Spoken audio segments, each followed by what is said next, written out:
जिसे पता चल जाए ना वो करीम कितना है, मेहरबान कितना।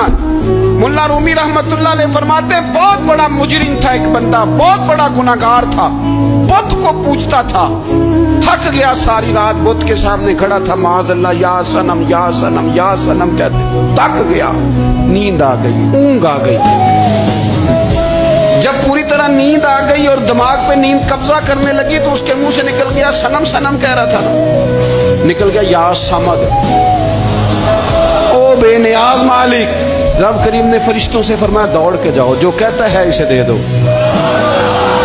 फरिश्ते कहने लगे मालिक तो बुत को पुकार रहा था, उसने तो गलती से नाम लिया है। फरमाया मुझे नहीं पता, लेकिन देखो ना उसने मुझे पुकारा तो है ना।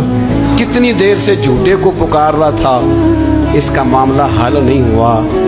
अब अगर सच्चे को पुकारने पे भी हल ना हुआ तो फर्क क्या रह जाएगा। दे दो जो मांगता है, दे दो। मेरे दोस्त घर पता चल जाए वो करीम कितना है, वो मेहरबान कितना है। मेरे रसूल पाक अलैहिस्सलातु सलाम ने तो फरमाया तेरी आंख से अगर उसके खौफ से इतना आंसू भी निकल गया जितना मच्छर का पर होता है, तो जिस तरह भैंस के थनों से निकला हुआ दूध वापस थनों में नहीं ना जाता, जो इतना भी रोए ना रोए अल्लाह के खौफ से, वो बंदा दोज़ख में नहीं जाएगा। थोड़ी देर के लिए डर जाए अपने रब से, आए तो सही।